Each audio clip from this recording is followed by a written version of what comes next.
या रसूल अल्लाह या रसूल अल्लाह या रसूल अल्लाह या रसूल अल्लाह या हबीब अल्लाह या हबीब अल्लाह या हबीब अल्लाह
আল্লাহর দরবারে কালেমাতুশ শুকর আদায় করি। যাতে আমাদের কালেমাত শুকরে আল্লাহ মায়া লেগে যায়, মায়া লেগে যাতে আমাদের পৃথিবীটাকে আল্লাহ রাব্বুল আলামিন রহমত দিয়ে সাজিয়ে দেন। চিৎকার দিয়ে বলে আলহামদুলিল্লাহ, বলে আলহামদুলিল্লাহ, বলে আলহামদুলিল্লাহ। অসংখ্য কোটি দরুদ ও সালাম প্রিয় নবীজির খতম মুবারক এবং সমস্ত আহবানি পীর মাশায়েখ আউলিয়া কারামদের দরবারে সালাম। আল্লাহ রাব্বুল আলামিন আমাদেরকে রমজানুল মুবারকে এবং এটা খুলতেছে কেন?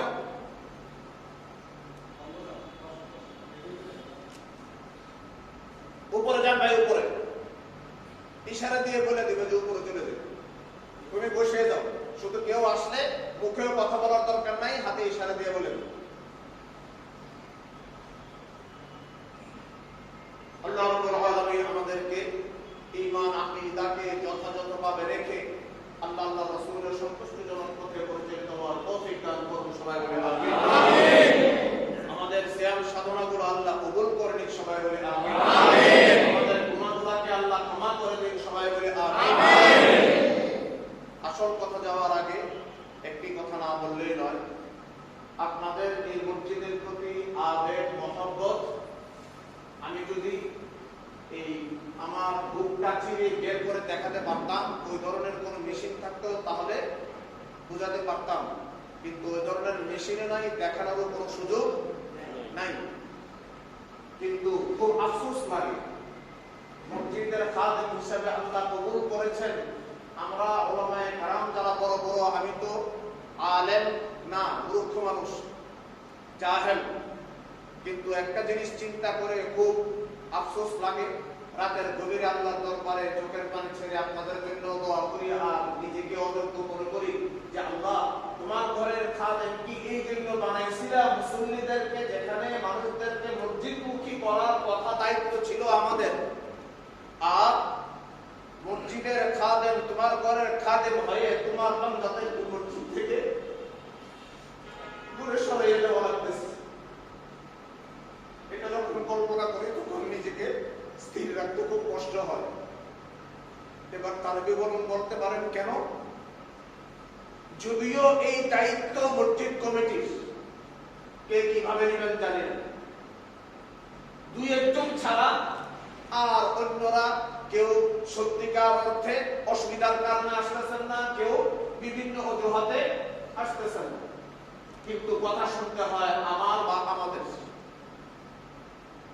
মসজিদ থেকে মুসল্লিদেরকে কন্ট্রোল করা এটা কি ইমামের দায়িত্ব?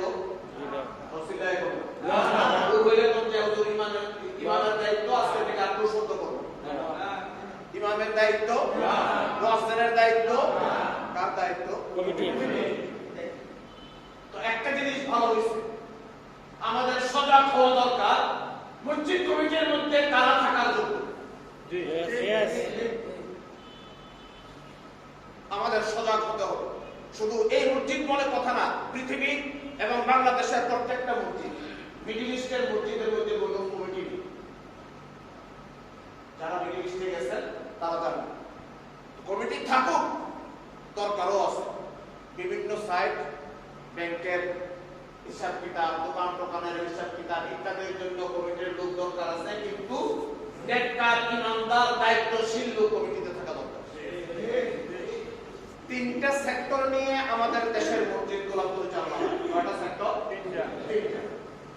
ইমাম, মুয়াজ্জিন বা খাদেম যারা, এক, দুই নম্বর মুসল্লি, এরপরে কমিটি। এই তিনটা সেক্টরের হৃদ্যতাপূর্ণ পরিবেশে একটা মসজিদের পরিবেশ সুন্দর হয়ে ওঠে। ইমাম, মুয়াজ্জিনদের প্রতি মুসল্লি কমিটির যথাযথ সম্মান, মহব্বত, আন্তরিকতা থাকবে। ইমাম মুয়াজ্জিন শুধু ইমাম মুয়াজ্জিনই করে গেল, মুসল্লিদের সুখ দুঃখের মধ্যে সাড়া দিল না, কমিটির কোনো ভাইয়ের সুখ দুঃখের মধ্যে সাড়া দিল না, এটাও ইমাম মুয়াজ্জিনের দায়িত্ব। একটুর মধ্যে সীমাবদ্ধ থাকা ঠিক না, তারাও সবার দুঃখে সুখে পাশে থাকবে। আবার কমিটি মুসল্লিরও খোঁজ খবর রাখতে হবে, ইমাম মুয়াজ্জিনেরও খোঁজ খবর রাখতে হবে। সাথে সাথে মসজিদের যাবতীয় যা কিছু করা দরকার ন্যায় ইনসাফের ভিত্তিতে 2 নম্বরই করে না, নিজের স্বার্থ উদ্ধার করে না। যথাযথভাবে এগুলো খেয়াল রাখতে হবে, কারণ রাসূল কারীম সাল্লাল্লাহু আলাইহি ওয়াসাল্লাম এক কথায় সব শেষ করে দিয়েছেন, কুল্লুকুম রাইন ওয়া কুল্লুকুম মাসউলুন আন রাইয়াতিহি। প্রত্যেকে যার যার অবস্থানে দায়িত্বশীল এবং তাকে একটা সুতা পরিমাণ দায়িত্ব সম্পর্কেও জবাবদিহি করতে হবে। কমিটি যদি তার দায়িত্ব পালন না করে আল্লাহর দরবারে জবাবদিহি কাঠগড়ায় দাঁড়ানো হতে হবে কি হবে না? মুসল্লি যদি মুসল্লির অবস্থান থেকে দায়িত্ব পালন না করে তাহলে মুসল্লিদেরকেও সেখানে জবাবদিহি করতে হবে। ইমাম মুয়াজ্জিন যদি তার পদে থেকে যথাযথ দায়িত্ব পালন না করে আল্লাহর দরবারে তাদেরকেও জবাবদিহি করতে হবে। আমরা এই তিনটা আলহামদুলিল্লাহ কিছু গ্যাপ থাকলেও এখানে এই আন্তরিকতাটা একটু বেশি পরিমাণে আছে। তবে আমরা মসজিদের পরিবেশও ঠিক রাখবো। এখন যেহেতু একটা পরীক্ষা আল্লাহ রাব্বুল আলামিনের পক্ষ থেকে নেওয়া হচ্ছে, এই পরীক্ষাতে সরকারের যে স্বাস্থ্যবিধি, আসলে কি এটা সরকারের স্বাস্থ্যবিধি না আমাদের সবার স্বাস্থ্যবিধি? নিরাপদ দূরত্ব থাকলে প্রেসিডেন্ট আব্দুল হামিদ সাহেব উনি সুস্থ থাকবেন, মাননীয় প্রধানমন্ত্রী শেখ হাসিনা উনি সুস্থ থাকবেন, এখানে নিরাপদ দূরত্ব থাকবে না, আমরা সুস্থ থাকবো। আমরা স্যানিটাইজার ব্যবহার করলে, হাত ধুইলে আমরা সুস্থ থাকবো না তারা সুস্থ থাকবে? এটা আমাদের জন্য। কার জন্য? আমাদের জন্য। কার্পেট না বিছিয়ে পরিষ্কার পরিচ্ছন্ন ভাবে থাকলে আমাদের লাভ না তাদের লাভ? এই যে দোকান মালিক সমিতি যে সিদ্ধান্ত নিয়েছেন, দোকানের স্বার্থে না আমাদের স্বার্থে? তারা চিন্তা করেছেন জীবন যদি থাকে তাহলে ঈদ করা যাবে, জীবন যদি থাকে।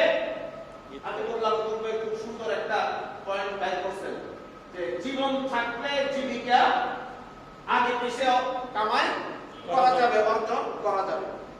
এখন মনের মধ্যে আমার আপনার বেদনা থাকতে পারে, আহারে এই বছর বুঝি নিজের জন্য বাবা মা কোনো চিন্তা করে না, আমার সন্তানকে তো আমি ঈদের একটা নতুন জামা কিনে দিতে পারলাম না, এক জোড়া নতুন জুতা কিনে দিতে পারলাম না।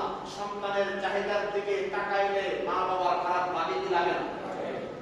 রাসূল কারীম সাল্লাল্লাহু আলাইহি ওয়াসাল্লাম কত সুন্দর বলেছেন যে দুনিয়ার ব্যাপারে যদি তুমি খেয়াল করো, তোমার নিচে যারা আছে তাদেরকে খেয়াল করো, তাহলে তোমাকে সর্বসুখী বানাবো। আর আমলের ব্যাপারে যদি খেয়াল করো তাহলে তোমার যে আরো বেশি আমল করে কে ওই ব্যক্তির কথা খেয়াল করো, তাহলে নিজের ইবাদতকে ছোট বানাবো। এখন এই হাদিস শরীফের আলোকে আমরা যদি একটু চিন্তা করি যে আমার আপনার সন্তানের যে জামাটা গত ঈদে আমরা কিনে দিয়েছিলাম, এই জামাটা বেশি থেকে বেশি পুরো বছরে 4 বার 5 বার না হয়তো 10 বারই পড়ছে, ঠিক না? দেখা যাবে যে যদি খুলেন তাহলে ওই জামাটা এখন প্রায় নতুনের মতোই রয়ে গেছে। ওই জামাটাকে একদিকে রাখবেন, আরেক দিক দিয়ে এটি অসহায় শিশু যে একটা জামাও গত ঈদে কিনতে পারে নাই, ওই শিশুটার দিকে যদি তাকান, ওই পরিবার যেই পরিবার ছেলে মেয়ে গত ঈদে কোনো জামা পায় নাই, কেনার ক্ষমতা নাই, ওই ছেলে মেয়ের দিকে যদি ওই চেহারাগুলো যদি একদিকে রাখেন আর আপনার আমার সন্তানের ওই গত ঈদের জামাটা যদি একদিকে রাখি, তাহলে এই জামাটা কি পুরাতন মনে হবে না এই ঈদের জামাই মনে হবে? একটু এইভাবে চিন্তা করে যদি আমরা চলি, আমরা তো আল্লাহর দরবারে দোয়া করতেছি, বাকি আপনার অনেকবার আমি মনে করি আমি গুনাহগার, তাহলে তো এত বড় দোয়া আল্লাহ রাব্বুল আলামিন কেন রহমত দিয়ে এই করোনাকে শেষ করে দেন না? নিশ্চয়ই এখানে আমাদের দোয়ার যে চোখের পানি আল্লাহর মায়া লাগে ঠিক, কিন্তু আবার এমন কিছু পাপ ওখানে জমা হয়ে গেছে যে ওই চোখের পানিয়ে সেটা কভার করতেছে। এই জন্য আমাদের ঈমানকে তাজা রাখতে হবে। আল্লাহ রাব্বুল আলামিন তো কোরআন পাকের মধ্যে দ্বিতীয় পারাতে আরো অনেকবার বলেছি যে মুমিন বান্দাদেরকে পরীক্ষা কি দিয়ে? ঘোষণা করে দেন, ওয়ালানাবলুওয়ান্নাকুম বিশাইইন মিনাল খাউফি ওয়াল জু'i ওয়া নাকসিন মিনাল আমওয়াল ওয়াল আনফুসি ওয়াস সামারাত ওয়া বাশশিরিস সাবিরিন। আল্লাহ রাব্বুল আলামিন বলেন, ও আমার বান্দা, আমি তোমাদেরকে পরীক্ষা নেব। কি নেবেন? পরীক্ষা নেবেন। এটা করে নন্দনের খেয়াল করার সময় নেই। ওই যে কোনো দিকে দরজা খুলবেন না, আপনারা কেন বারবার ডিস্টার্ব করতেছেন?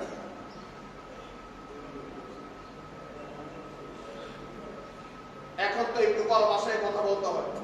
আপনারা ইয়া করেন, ফোন আসে আমার কাছে, ধমক শুনতে হয় আমার।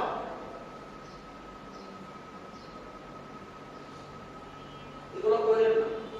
আমি আপনাদের, আপনারা আমার, আমরা সবাই সবার দিকে খেয়াল। আল্লাহ রাব্বুল আলামিন বলেন, ওয়ালানাবলুওয়ান্নাকুম বিশাইইন মিনাল খাউফ। আরেকটা দুঃখজনক সংবাদ তো জানি, আল্লাহর এমন কিছু বান্দা আছে সত্য মিথ্যা কিছু লাগাই দেয়। নামাজ পড়লাম 15-16 জন নিয়ে লাগাই দিছে, 70-80 জন নিয়ে বলে বলছে। এখনকার কথা না, আগের কথা। আমি বললাম, আপনি আসেন স্যার, দেখে যান 15-16 জনের বেশি হলে এরপরে আপনার যেটা মনে চাই এটা করুন। আমরা এই রোজা রেখে কি লাভ হবে? আচ্ছা, মসজিদে লোক সমাগম কম হওয়া বেশি হওয়া কোন হিন্দু লাগাইল? লাগাইল? কোন খ্রিস্টান, কোন বৌদ্ধ লাগাইছে? কে? কি লাভ তার এই রোজা? ধিক্কার জানাই এই রোজা। কি লাভ এই তারাবি? কি লাভ এই নামাজের? কি লাভ লা ইলাহা ইল্লাল্লাহ মুহাম্মাদুর রাসূলুল্লাহ সাল্লাল্লাহু আলাইহি ওয়াসাল্লাম এই কালমা?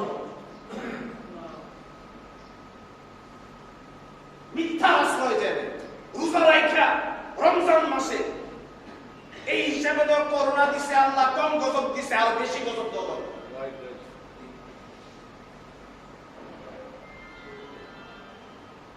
যেখানে রাসূল করিম সাল্লাল্লাহু আলাইহি ওয়াসাল্লাম বলেন, মান সাতারা আইবা আখিহি ফিদ দুনিয়া সাতারাল্লাহু লাহু আইবাহু ইয়াউমাল কিয়ামাহ। যদি কোনো একজন মুসলমান ভাইয়ের দোষ ত্রুটি থাকেও, এটা যদি কোনো ব্যক্তি দুনিয়ার মধ্যে গোপন রাখে, ওই দোষ ত্রুটি না যেটার দ্বারা সমাজ নষ্ট হয়, চুরি করলো ভালো না, চোর ভালো মানুষ, এটা না, তখন কিন্তু তাকে পানিশমেন্ট দিতে হবে সমাজ ঠিক রাখার জন্য।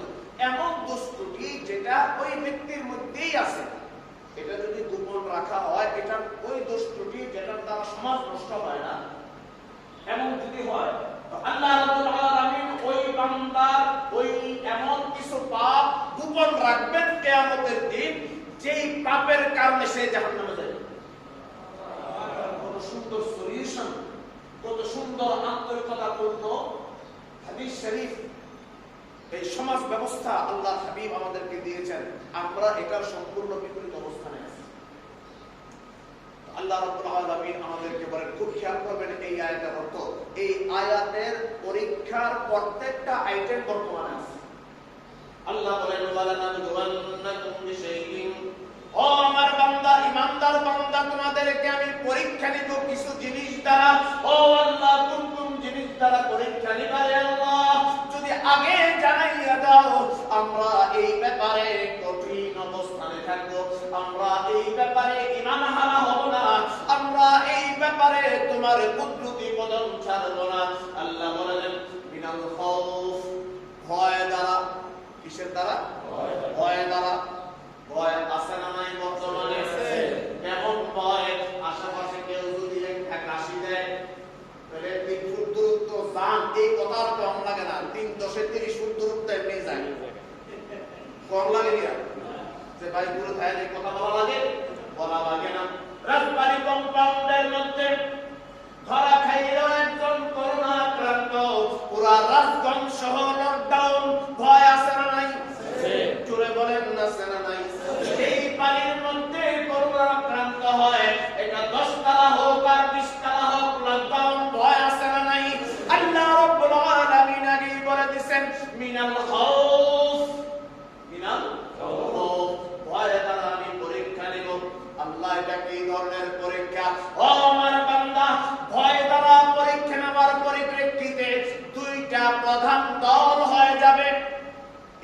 আদায় পোষণকারী কয়টা দল হলো? দুইটা দল। একটা দল আমি আল্লাহর প্রতি ঈমান আরো জোরদার হইয়া আমি আল্লাহর কাছে আয়েশা ইবাদত বندگی বাড়াইয়া দিবে, ইবাদত বندگی বাড়াইয়া দিবে। আর আরেকটা দল মনে করবে ভালোই হইল, মসজিদে যাওয়া লাগবে না, দোকানে বসা লাগবে না, চাকরির মধ্যে যাওয়া লাগবে না, অতএব হয়তো ভিডিও গেম খেলবে, আর না হয়তো হিন্দি সিরিয়াল আর সিনেমার সামনে বসে থাকবে। আছে না নাই? একটা দল আল্লাহর ইবাদত বাড়াইয়া দিছে, আর একটা দল শয়তানি কাজের মধ্যে লিপ্ত হয়ে গেছে। আছে না নাই? মিনাল খাউফ ওয়াল জু ক্ষুধা তো দুর্ভিক্ষ, ক্ষুধা দুর্ভিক্ষ, অভাব অনটন। আমি অভাব অনটনের মাধ্যমে তোমাদের পরীক্ষা নিব। বিনাজু এখন অভাব অনটনের চিহ্ন দেখা যাইতেছে কি যায় না? যাইতেছে। করে বলেন যাইতেছে কি যায় না? এই অভাব আবার দুই ধরনের। এই অভাব দুই ধরনের। একজনের হচ্ছে পেটে খাওয়া নাই, ওই ক্ষুধার থেকে অভাব। আরেক ধরনের বান্দা আছে যাদের পেটে সবকিছু আছে, চোখের অভাব। চোখের অভাব আছে না নাই? অজরে কোন না আছে না নাই? এর 4টা 5টা বাড়ি, গাড়ি, বসুন্ধরা সিটিতে 8-10টা দোকান, তারপরও সালের বস্তা পাওয়া যায় তার বাড়ির পুকুরে। আসেনি? আছে কথা বল। আসেনি? আছে। তার কি পেটের অভাব না চোখের অভাব? অজরে কোন না? চোখের অভাব। সরকার প্রধান চাল তেল ইত্যাদি দেওয়া হলো গরিব অসহায় মানুষদেরকে দেওয়ার জন্য, গরিব অসহায় মানুষদেরকে দেওয়ার জন্য। তার জমানো অবস্থা দেখা, তার কালেকশনের অবস্থা দেখা খাটের নিচে থাকে আলু পেঁয়াজ ইত্যাদি যাতে না ফসে। কি খাটের নিচে আলু পেঁয়াজ ছড়ায় রাখে মানুষ কি লিগা? না ফসলের লেগে, তেল ফসলের জিনিস। খাটের নিচে তায় চাদরের নিচে দোষক নারে জাজিম। পৃথিবীর ইতিহাসে একবারে গিনেস ওয়ার্ল্ড বুকের মধ্যে এই নামটা তোলা দরকার যে খাটের ভিতরে তেলের খনি পাওয়া। এটা কি তার পেটের অভাব না চরিত্রের অভাব? বাংলাদেশে কোন ব্যক্তি আমাদের চরিত্রের সংশোধন না হইলে সমাজে শান্তি প্রতিষ্ঠা করা সম্ভব না। আরেকটা পাওয়া যায় ধৈর্যই ফিরে, কারণ ওই সুরকালে একটা স্টিকার লেখা থাকতো কার্টুনের মধ্যে, একটারে আপনাদের এমনি ফিরতেছে আর নিচে দিয়ে লিখে দিছে মায়ের উপর ওষুধ নাই, মায়ের উপরে ওষুধ নাই। বাস দুর্নীতি যেখানে কোন আর্গুমেন্ট নাই, আইন আদালতের দরকার নাই, ডাইরেক্ট ধরা পড়ছে, ডাইরেক্ট ফিটনেস শেষ করে দেব। এছাড়া কোনো ওষুধ নাই আমাদের জন্য। রাস্তাঘাট থেকে, ফুটপাত থেকে কাউন্সিলররা, মেয়ররা, ম্যাজিস্ট্রেটরা সমস্ত বিভিন্ন উড়াফাতেল এগুলা দোকানের ভিতরে নেওয়া হয়। একদিন বেশি থেকে বেশি থাকে, আবার নিয়ে আসা হয়, ভিতরের দোকান সম্পূর্ণ খালি। এই চরিত্রের ওষুধ একটাই, এটা কি?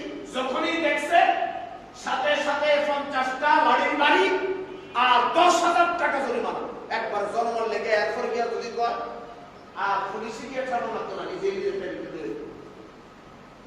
তো মিনাল খাউফ ওয়াল জু, ওই ক্ষুধা হচ্ছে পেটের ক্ষুধা নয়, ওই ক্ষুধা হচ্ছে চরিত্র এবং চোখের ক্ষুধা।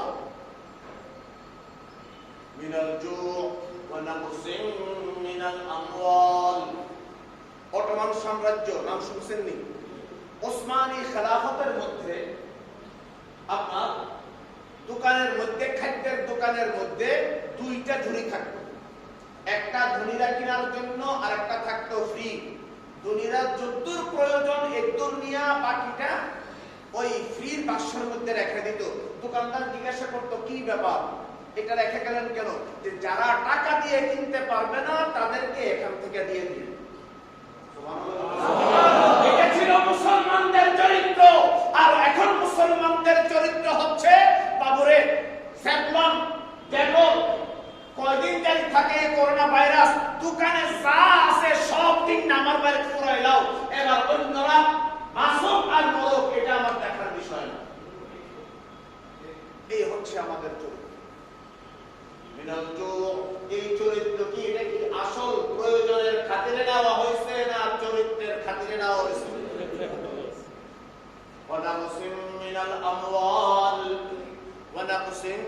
الأموال ধন সম্পদ বিনষ্টের মাধ্যমেও আমি পরীক্ষা নিয়ে করে বান্দা ব্যবসায়ী ভাইরা ক্ষতিগ্রস্ত হচ্ছেন কি হচ্ছেন না? অনেক টাকা ইনভেস্ট করে কাপড়ের ব্যবসায়ী বলেন, কসমেটিক্সের ব্যবসায়ী বলেন, অন্যান্য যত প্রকার ব্যবসা আছে, নির্দিষ্ট একমাত্র খাদ্যের আইটেম, মেডিসিন, মুদি বাজার, শাকসবজি, এটা কিন্তু একটা বাড়ি পড়ছে। কিন্তু এই সমস্ত দোকানগুলো আপনারা শপিং মলগুলো বন্ধ দেখতেছেন, ওই সম্পদের ক্ষতির মধ্যে মানুষ পড়ছে কি পড়ে নাই? ونقسم من الأموال والأنفس والثمرات শুধুমাত্র সম্পদের ক্ষতির মাধ্যমে আমি পরীক্ষা নেব না, আরো আছে জান হরণ করে আমি পরীক্ষা নিব। এই করোনাতে মানুষ মারা যাচ্ছে কিনা বলেন, জানের ক্ষতি হইতেছে কিনা? জানের ক্ষতি হইতেছে। এতদিন পর্যন্ত আমরা যেটা ধারণা করে রেখেছি জ্বর সর্দি কাশি হইলেই করোনা হয়, না না না না না না, আল্লাহ রাব্বুল আলামিন এখন এই করোনার সিস্টেমটাই বদলাইয়া দিয়েছেন। এমন অনেকেই ধরা পড়ছে পেপার পত্রিকার রিপোর্টে জ্বর নাই, কাশি নাই, সর্দি নাই, তার করোনা হয়ে গেছে। এখন আসলে নাই তো এখন আল্লাহ রাব্বুল আলামিন আমাদের পরীক্ষার মধ্যে ফলায় রাখছেন জান মালের পরীক্ষা। ওয়ালা মুসমিনাল আমওয়ালি ওয়াল আনফুসি ওয়াস সামারাত, এবং ক্ষেত শস্য বিনষ্টের মাধ্যমে আমি পরীক্ষা নেব। ও আল্লাহ, এই পরীক্ষার মধ্যে আমাদের করণীয় কি? আমরা কি করব? আল্লাহ বলেন, বান্দা কোনো কিছু করার নাই, শুধু আমি আল্লাহর শুকরিয়া আদায় করো আর ধৈর্য ধারণ করো। শুকরিয়া আদায় করো আর ধৈর্য ধারণ করো। আমি আল্লাহর ইবাদত করতে থাকো আর ধৈর্য ধারণ করো। ওই ধৈর্য ধারণ করতে গিয়া, ইবাদত করতে গিয়া যদি মারা যাও রে বান্দা, বিনা হিসাবে জান্নাতি। আর যদি টিকে যাও, ওয়াবাশশিরিস সাবিরিন। ও আল্লাহ, আল্লাহ তোমার পক্ষ থেকে আমরা একটা সুসংবাদ শুনতে চাই। আল্লাহ বলেন, ধৈর্যশীলদের জন্য সুসংবাদ দুনিয়া ও আখিরাতে আমি রেডি করে রেখেছি। আমাদের এই মুহূর্তে ধৈর্য ইবাদত করোনা বেশি বলেন, করোনা বেশি। ধৈর্য আর ইবাদতের মাধ্যমে আমরা দিন অতিবাহিত করব। যতদূর প্রয়োজন ততদূরই আমরা বাহিরে বের হব। আচ্ছা, অ্যানাউন্সমেন্ট, মাইকে ঘোষণা করা, এটাও কি দেখার জিনিস? মাইকে ঘোষণা করতেছে 10-12 জন মিল্লা ওই অটোটারে গিয়ে রাখছে কি আজই মানুষ। এখন আমাদের যে আচ্ছা যাক, এটা গতিতে চলুক, আর আমরা মসজিদের মধ্যে পরিষ্কার পরিচ্ছন্নতা, বৃদ্ধ, অসুস্থ এবং করোনাতে আক্রান্ত ব্যক্তির সংশ্লিষ্ট যারা তারা এবং মসজিদে আপনারা নিয়ে আসবেন না। আমাদের সেফের জন্য, আমাদের সেফের জন্য ঘরের মধ্যে যতদূর পারেন আমাদের বন্দেগী করবেন। আমরা আল্লাহর দরবারে দোয়া করব, আল্লাহ তাআলা আমাদের কাছ থেকে, আমরা পরীক্ষার উপযুক্ত ছাত্র নেই, আমরা পরীক্ষার উপযুক্ত নেই। আল্লাহ ধরলে কোনো উপায় আছে যে আল্লাহ আমরা পরীক্ষা চাই না, আমরা রহমত চাই। আমরা কি চাই? কি চাই? আল্লাহ রাব্বুল আলামিন আমাদেরকে রহমত